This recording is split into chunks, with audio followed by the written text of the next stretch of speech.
ನಮಸ್ತೆ. ಆಯುಷ್ ಟಿವಿಯ ವೀಕ್ಷಕರಿಗೆಲ್ಲ healthy cooking ಕಾರ್ಯಕ್ರಮಕ್ಕೆ ಪ್ರೀತಿಯ ಸ್ವಾಗತ. ನಮ್ಮ ಮನೆ ಅಡುಗೆ ಮನೆ ಒಂದು ಮೆಡಿಕಲ್ ಸ್ಟೋರ್ ಅಂತಾನೆ ಹೇಳ್ಬಹುದು. ಯಾವುದೇ ರೀತಿಯ ಹೆಲ್ತ್ ಪ್ರಾಬ್ಲಮ್ ಇದ್ರೂ ಕೂಡ ತುಂಬಾ ಹೆಲ್ದಿ ಆಗಿರ್ಬೇಕು ಅಂತಂದ್ರೂ ಕೂಡ ನಮ್ಮ ಅಡುಗೆ ಮನೆಯನ್ನ ಒಂದು ಸುತ್ತ ಹಾಕಿದ್ರೆ ಸಾಕು, ಯಾವುದೇ ಪ್ರಾಬ್ಲಮ್ ಇದ್ರೂ ಕೂಡ ಅಲ್ಲಿ ಸೊಲ್ಯೂಷನ್ ಸಿಕ್ಕೇ ಸಿಗುತ್ತೆ ಅಂತಾನೆ ಹೇಳ್ಬಹುದು. ನಾವು ಮನೆಯಲ್ಲಿ ಸಿಗುವ ಸಾಮಗ್ರಿಗಳನ್ನ ಯೂಸ್ ಮಾಡ್ಕೊಂಡು ಹೆಲ್ದಿ ಆದ ಬ್ರೇಕ್ಫಾಸ್ಟ್ ಆಗಿರ್ಬೋದು, ಸ್ನಾಕ್ಸ್ ಆಗಿರ್ಬೋದು, ಯಾವ ರೀತಿ ಮಾಡ್ಕೊಳ್ಬಹುದು ಅಂತ ತೋರಿಸ್ಕೊಡ್ತೀನಿ. ಇವತ್ತು ನಾನು ಒಂದು ಒಳ್ಳೆಯ ವೆಜಿ ಪ್ಯಾನ್ ಕೇಕ್ ಅನ್ನ ಯಾವ ರೀತಿ ಮಾಡ್ಬೇಕು ಅಂತ ತೋರಿಸ್ಕೊಡ್ತೀನಿ. ವೆಜಿ ಪ್ಯಾನ್ ಕೇಕ್ ಅಂತಂದ್ರೆ ವೆಜಿಟೇಬಲ್ಸ್ ತಿನ್ಬೇಕು, ನಾರ್ಮಲ್ ಆಗಿ ವೆಜಿಟೇಬಲ್ಸ್ ಕನ್ಸ್ಯೂಮ್ ಮಾಡೋದ್ರಿಂದ ವಿಟಮಿನ್ಸ್ ಪ್ರೋಟೀನ್ಸ್ ಎಲ್ಲ ಸಿಗುತ್ತೆ ಅಂತಾನೆ ಹೇಳ್ಬೋದು. ಬಟ್ ತಿನ್ನೋದು ಕಷ್ಟ, ಮಕ್ಕಳು ತಿನ್ನಲ್ಲ ಅಂತ ಹೇಳ್ತಾರೆ. ಮನೆಯಲ್ಲಿ ಟೈಮ್ ಇರೋದಿಲ್ಲ ಒಂದೊಂದು ತಿನ್ಬೇಕು ಅಂತಾನೆ. ಎಲ್ಲವೂ ಮಿಕ್ಸ್ ಮಾಡಿ ಒಂದು ಪ್ಯಾನ್ ಕೇಕ್ ತರ ಮಾಡ್ಕೊಂಡು ತಿನ್ನೋದ್ರಿಂದ ಕಂಪ್ಲೀಟ್ ಆಗಿ ಎಲ್ಲವೂ ನಮ್ಮ ಬಾಡಿ ಒಳಗೆ ಸೇರುತ್ತೆ ಅಂತಾನೆ ಹೇಳ್ಬಹುದು. ಈ ವೆಜಿ ಪ್ಯಾನ್ ಕೇಕ್ ಮಾಡೋದಕ್ಕೆ ಏನೆಲ್ಲ ಸಾಮಗ್ರಿಗಳು ಬೇಕು, ಯಾವ ರೀತಿ ಮಾಡಬೇಕು ಅಂತ ನೋಡೋಣ ಬನ್ನಿ. ವೆಜಿ ಪ್ಯಾನ್ ಕೇಕ್ ಮಾಡಲು ಬೇಕಾಗಿರುವ ಸಾಮಗ್ರಿಗಳು: ಕಡಲೆ ಹಿಟ್ಟು, ಎಲೆಕೋಸು, ಕ್ಯಾಪ್ಸಿಕಮ್, ಕ್ಯಾರೆಟ್, ಆಲೂಗಡ್ಡೆ, ಈರುಳ್ಳಿ, ಹಸಿಮೆಣಸಿನಕಾಯಿ, ಅಕ್ಕಿ ಹಿಟ್ಟು, ಉಪ್ಪು, ಕಾಳು ಮೆಣಸಿನ ಪುಡಿ, ಕೊತ್ತಂಬರಿ ಸೊಪ್ಪು, ಸ್ವಲ್ಪ ಎಣ್ಣೆ. ವೆಜಿ ಪ್ಯಾನ್ ಕೇಕ್ ಮಾಡೋದಕ್ಕೆ ಏನೆಲ್ಲ ಸಾಮಗ್ರಿಗಳು ಬೇಕು ಅಂತ ನೋಟ್ ಮಾಡ್ಕೊಂಡಿಲ್ಲ. ಈಗ ಯಾವ ರೀತಿ ಮಾಡೋದು ಅಂತ ನೋಡೋಣ ಬನ್ನಿ. ಮೊದಲಿಗೆ ನಾವು ಕಟ್ ಮಾಡ್ಕೊಂಡು ಇಟ್ಕೊಂಡಿರುವಂತಹ ಈ ವೆಜಿಟೇಬಲ್ಸ್ ನೆಲ್ಲ ಮಿಕ್ಸ್ ಮಾಡ್ಕೊಳ್ಳೋಣ ಬೌಲಲ್ಲಿ. ಈ ತರ ಉದ್ದುದ ಕಟ್ ಮಾಡಿ ಇಟ್ಕೊಂಡ್ರೆ ನೋಡೋದಕ್ಕೂ ಚೆನ್ನಾಗಿ ಅನ್ಸುತ್ತೆ, ತಿನ್ನೋದಕ್ಕೂ ಚೆನ್ನಾಗಿ ಅನ್ಸುತ್ತೆ ಅಂತಾನೆ ಹೇಳ್ಬೋದು. ಅಂಡ್ ಆ ಶೇಪ್ ಕೂಡ ಚೆನ್ನಾಗಿ ಬರುತ್ತೆ. ಈ ವೆಜಿ ಪ್ಯಾನ್ ಕೇಕ್ ಮಾಡೋದಕ್ಕೆ ಫಸ್ಟ್ ಎಲೆಕೋಸು, ಕ್ಯಾಬೇಜ್ ಅನ್ನ ನಾನು ಸ್ವಲ್ಪ ಆಡ್ ಮಾಡ್ಕೊಳ್ತಾ ಇದ್ದೀನಿ. ನಂತರ ಇದಕ್ಕೆ ನಾನು ಕ್ಯಾರೆಟ್ ಅನ್ನ ಆಡ್ ಮಾಡ್ತಾ ಇದ್ದೀನಿ. ನಾವ್ ಎಷ್ಟು ವೆಜಿಟೇಬಲ್ಸ್ ತಿಂದ್ರು ಕೂಡ ಕಡಿಮೆ ಅಂತಾನೆ ಹೇಳ್ಬಹುದು. ನಾವು ನಾರ್ಮಲ್ ಆಗಿ ಮನೆಯಲ್ಲಿ ಚಪಾತಿ ಅಥವಾ ರೈಸ್ ಅನ್ನ ತಿನ್ನೋದ್ ಬಿಟ್ಟು ಬರೀ ಒಂದ್ ಬೌಲ್ ವೆಜಿಟೇಬಲ್ಸ್ ತಿಂದ್ರೆ ಅಷ್ಟು ಹೆಲ್ದಿ ಆಗಿರುತ್ತೆ. ಎಷ್ಟು ಬೇಕೋ ಅಷ್ಟು ಕ್ಯಾರೆಟ್ ಅನ್ನ ಆಡ್ ಮಾಡ್ತಾ ಇದೀನಿ. ಅಂಡ್ ಸ್ವಲ್ಪ ಆಲೂಗಡ್ಡೆಯನ್ನ ಆಡ್ ಮಾಡ್ತಾ ಇದೀನಿ. ಎಲ್ಲವೂ ಈ ತರ ಉದ್ದುದ್ದ ಕಟ್ ಮಾಡಿ ಇಟ್ಕೊಳ್ಳೋದ್ರಿಂದ ಚೆನ್ನಾಗಿರುತ್ತೆ. ಅಂಡ್ ಸ್ವಲ್ಪ ಕ್ಯಾಪ್ಸಿಕಮ್. ನಾರ್ಮಲ್ ಆಗಿ ಇದೆಲ್ಲ ನಿಮ್ಮ ಅಡುಗೆ ಮನೆಗಳಲ್ಲಿ ಇದ್ದೇ ಇರುತ್ತೆ. ಇರೋದ್ರಲ್ಲೇನೆ ನೀವು ಹೆಲ್ದಿ ಆಗಿ ಮಾಡ್ಕೊಳ್ಬೇಕು ಅಷ್ಟೇನೆ. ಇದೆಲ್ಲ ಹಾಕಾಗಿದೆ. ಈಗ ನಾನು ಉದ್ದ ಕಟ್ ಮಾಡ್ಕೊಂಡಿರುವಂತಹ ಈರುಳ್ಳಿಯನ್ನ ಆಡ್ ಮಾಡ್ತಾ ಇದ್ದೀನಿ. ಎಷ್ಟು ಬೇಕೋ ಅಷ್ಟು, ಅಥವಾ ಬೇಡ ಈರುಳ್ಳಿ ತಿನ್ನಲ್ಲ ಅಂತ ಅನ್ನೋರು ಬೇಡ ಅಂತಂದ್ರೆ ಸ್ಕಿಪ್ ಮಾಡ್ಕೊಳ್ಬೇಕು. ಯಾವ್ದು ಇದೇ ಬೇಕು ಅದೇ ಬೇಕು ಅಂತ ಏನಿಲ್ಲ, ನಿಮ್ಗೆ ಯಾವ್ದು ಇಷ್ಟ ಇದೆಯೋ ಅದನ್ನ ನೀವು ಚೆನ್ನಾಗಿ ಮಾಡ್ಕೊಂಡು ತಿನ್ನೋ ಅಂತದಷ್ಟೇನೆ. ಈ ವೆಜಿಟೇಬಲ್ಸ್ ಎಲ್ಲ ಹಾಕಾದ್ಮೇಲೆ ಈಗ ನಾನು ಕಡಲೆ ಹಿಟ್ಟನ್ನ ಆಡ್ ಮಾಡ್ತಾ ಇದ್ದೀನಿ. ಒಂದು 2 ಸ್ಪೂನ್ ಕಡಲೆ ಹಿಟ್ಟು ಸಾಕು. ಅಂಡ್ ಈ ಪ್ಯಾನ್ ಕೇಕ್ ಕ್ರಿಸ್ಪಿ ಆಗಿ ಬರಬೇಕು ಅಂತಂದ್ರೆ 1 ಸ್ಪೂನ್ ಅಷ್ಟು ಅಕ್ಕಿ ಹಿಟ್ಟನ್ನ ಆಡ್ ಮಾಡ್ಕೊಳ್ಬೇಕು. ಅಕ್ಕಿ ಹಿಟ್ಟನ್ನ ಆಡ್ ಮಾಡ್ತಾ ಇದೀನಿ. ಆದಷ್ಟು ಈ ಪ್ಯಾನ್ ಕೇಕ್ಗಳು ಅದು ಇದು ಎಲ್ಲ ನಮ್ಗೆ ಹೊರಗಡೆ ಸಿಕ್ಕೇ ಸಿಗುತ್ತೆ, ಬಟ್ ಹೆಲ್ದಿ ಆಗಿರೋದಿಲ್ಲ. ಸೈಡ್ ಎಫೆಕ್ಟ್ಸು ಹೌದು ಅಂಡ್ ಕಾಸ್ಟ್ಲಿ ಕೂಡ ಹೌದು ಅಂಡ್ ಹೆಲ್ದಿ ಅಂತೂ ಕಂಪ್ಲೀಟ್ ಆಗಿ ಇರೋದೇ ಇಲ್ಲ. ಸ್ವಲ್ಪ ನೀವು ಮನೆಯಲ್ಲಿ ಪೇಷನ್ಸ್ ಇಂದ ಹೀಗೆ ಮಾಡಿ ಮಕ್ಕಳಿಗೆ ಕೊಡೋದ್ರಿಂದ ಹೆಲ್ದಿ ಆಗು ಕೂಡ ಇರುತ್ತೆ, ಟೇಸ್ಟಿ ಆಗು ಕೂಡ ಇರುತ್ತೆ. ಸ್ವಲ್ಪ ಕೊತ್ತಂಬರಿ ಸೊಪ್ಪನ್ನ ಆಡ್ ಮಾಡ್ತಾ ಇದ್ದೀನಿ.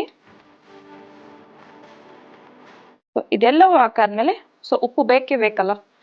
ಉಪ್ಪು ಎಷ್ಟು ಬೇಕೋ ಅಷ್ಟು, ರುಚಿಗೆ ಎಷ್ಟು ಬೇಕೋ ಅಷ್ಟು ಉಪ್ಪನ್ನ ಆಡ್ ಮಾಡ್ಕೊಳ್ಳೋದು.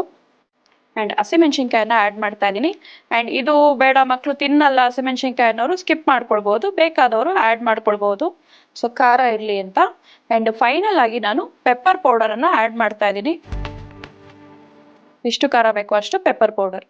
ಇದೆಲ್ಲವನ್ನ ಹಾಕಿ ಮಿಕ್ಸ್ ಮಾಡಿ ಸ್ವಲ್ಪ ನೀರ್ ಸೇರಿಸ್ಕೊಳ್ಬೇಕು.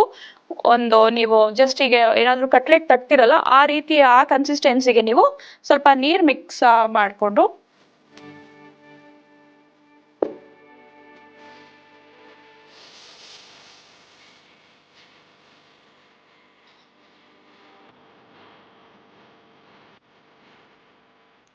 ಇದು ಕಂಪ್ಲೀಟ್ ಆಗಿ ಬೇಯಬೇಕು ಅಂತ ಏನಿಲ್ಲ. ಜಸ್ಟ್ ಇವಾಗ ನೀವು ಸಲಾಡ್ಗಳು ಹೇಗೆ ತಿಂತಿರಲ್ಲ ಅದೇ ತರ, ಬಟ್ ಸ್ವಲ್ಪ ಡಿಫ್ರೆಂಟ್ ಆಗಿ ಮಾಡಿ ತಿನ್ನೋದ್ರಿಂದ ಕಂಪ್ಲೀಟ್ ಆಗಿ ಅದನ್ನ ಬೇಯೋವರೆಗೂ ನೀವು ವೇಟ್ ಮಾಡ್ಬೇಕು ಅಂತ ಏನಿಲ್ಲ.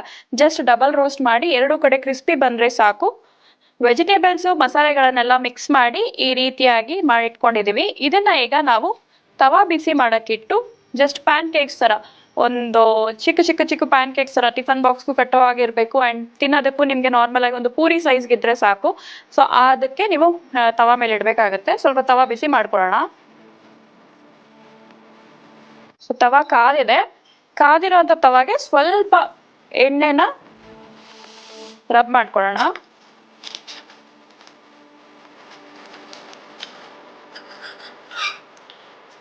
ಎಣ್ಣೆ ಅಥವಾ ತುಪ್ಪ ನಿಮ್ಗೆ ಯಾವ್ದು ಬೇಕೋ ಅದನ್ನ ಹಾಕಿ ಆಡ್ ಮಾಡಿ. ಅದನ್ನ ತವಾಗೆ ಸ್ವಲ್ಪ ರಬ್ ಮಾಡ್ಕೊಂಡು ಇದಕ್ಕೆ ನಾವಿವಾಗ ಪ್ಯಾನ್ ಕೇಕ್ ಅನ್ನ ಎಷ್ಟು ದೊಡ್ಡದು ಬೇಕೋ ಅಷ್ಟು ದೊಡ್ಡದಾಗಿ ನಾವು ಹಾಕೊಳ್ಳೋಣ ಆಯ್ತಾ.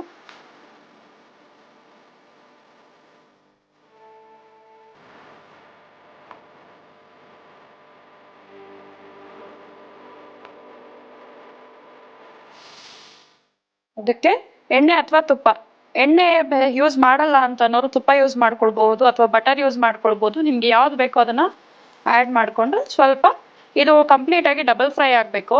ಆ ಕಡೆ ಈ ಕಡೆ ಎರಡೂ ಕಡೆ ಫ್ರೈ ಮಾಡ್ಬೇಕು. ಒಂದ್ ಸ್ವಲ್ಪ ಟೈಮ್ ಕೊಟ್ಟು ಅದನ್ನ ಎರಡೂ ಕಡೆ ಸ್ವಲ್ಪ ಫ್ರೈ ಮಾಡಿ ಕ್ರಿಸ್ಪಿ ಆಗಿ ಬರಬೇಕು.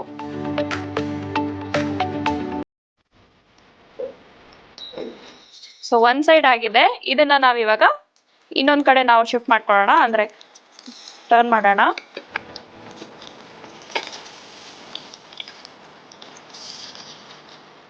ಸೊ ನಾನು ಆಗಲೇ ಹೇಳಿದೆ, ಕ್ರಿಸ್ಪಿ ಆಗೋವರೆಗೂ ಅದನ್ನ ಫ್ರೈ ಮಾಡಿ ಅಂಡ್ ಕಂಪ್ಲೀಟ್ ಆಗಿ ಬೇಯಬೇಕು, ಫುಲ್ ಸಾಫ್ಟ್ ಸಾಫ್ಟ್ ಆಗಿ ಬೇಯಬೇಕು ಅಂತ ಏನಿಲ್ಲ. ಸಲಾಡನ್ನ ನೀವು ಹೇಗೆ ತಿಂತೀರಲ್ಲ ಅದೇ ರೀತಿ ಇದನ್ನ ಸೇವಿಸ್ಬೇಕು. ಸೊ ಸ್ವಲ್ಪ ಕ್ರಿಸ್ಪಿ ಆಗಿದ್ರೆ ತಿನ್ನೋದಕ್ಕೂ ಚೆನ್ನಾಗಿರುತ್ತೆ, ಡಿಫ್ರೆಂಟ್ ಆಗಿರುತ್ತೆ ಅಂತ ಹೇಳ್ಬೋದು.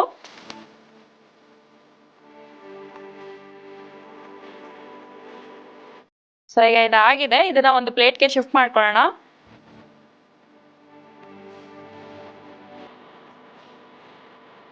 ವೆಜಿ ಪ್ಯಾನ್ ಕೇಕ್ ರೆಡಿ ಆಗಿದೆ. ಸೊ ಎಲ್ಲಾ ತರ ವೆಜಿಟೇಬಲ್ಸ್ ಮತ್ತೆ ಮಸಾಲೆಗಳನ್ನ ಹಾಕಿ ಜಸ್ಟ್ ಫ್ರೈ ಮಾಡಿದೀವಿ ತವಾ ಮೇಲೆ. ಸೊ ಈ ಪ್ಯಾನ್ ಕೇಕ್ ಅನ್ನ ನೀವು ಚಟ್ನಿ ಜೊತೆ ಆಗಿರ್ಬೋದು, ಪುದೀನಾ ಚಟ್ನಿ ಆಗಿರ್ಬೋದು, ಅಥವಾ ಸಾಸ್, ಮಕ್ಕಳಿಗೆ ಸಾಸ್ ಇಷ್ಟ ಆಗುತ್ತೆ, ಸೊ ಸಾಸ್ ಜೊತೆ ಯಾವ್ದ್ರ ಜೊತೆ ಬೇಕಾದ್ರೂ ನೀವು ತಿನ್ಬೋದು, ಹಾಗೆ ಕೂಡ ತಿನ್ಬೋದು. ಅಂಡ್ ಇದು ಕೂಡ ನಿಮ್ಗೆ ಫಿಲ್ಲರ್ ಆಗಿ ಕೆಲಸ ಮಾಡುತ್ತೆ. ಬ್ರೇಕ್ಫಾಸ್ಟ್ ಕೂಡ ಮಾಡ್ಕೊಳ್ಬಹುದು, ಸ್ನಾಕ್ಸ್ ಕೂಡ ಮಾಡ್ಕೊಳ್ಬಹುದು, ಅಂಡ್ ಟಿಫನ್ ಬಾಕ್ಸ್ ಕೂಡ ನೀವು ಹಾಕ್ಬಹುದು. ಮಕ್ಕಳಿಗೆ ಇಷ್ಟ ಆಗುತ್ತೆ ಅಂತಾನೆ ಹೇಳ್ಬೋದು. ಅಂಡ್ ವೆಜಿಟೇಬಲ್ಸ್ ಕೂಡ ಕನ್ಸ್ಯೂಮ್ ಮಾಡ್ದಂಗೆ ಆಗುತ್ತೆ. ಅಂಡ್ ಮನೆಯಲ್ಲಿ ಖಂಡಿತವಾಗ್ಲೂ ನೀವು ಇದನ್ನ ಟ್ರೈ ಮಾಡಿ. ನೋಡೋದಲ್ಲ ಈ ವೀಕ್ಷಕರ, ಇವತ್ತಿನ ಎಪಿಸೋಡ್ ಅನ್ನ ಇಷ್ಟ ಆಗಿದೆ ಅಂತ ಭಾವಿಸ್ತೀನಿ. ಮತ್ತೆ ಮುಂದಿನ ಸಂಚಿಕೆಯಲ್ಲಿ ಹಲವಾರು ಹೆಲ್ದಿ ರೆಸಿಪೀಸ್ ನೊಂದಿಗೆ ಮತ್ತೆ ಭೇಟಿ ಆಗ್ತೀನಿ. ಅಲ್ಲಿವರೆಗೂ ನೋಡ್ತಾ ಇರಿ ಆಯುಷ್ ಟಿವಿ, ಉತ್ತಮ ಜೀವನ ಶೈಲಿಗಾಗಿ.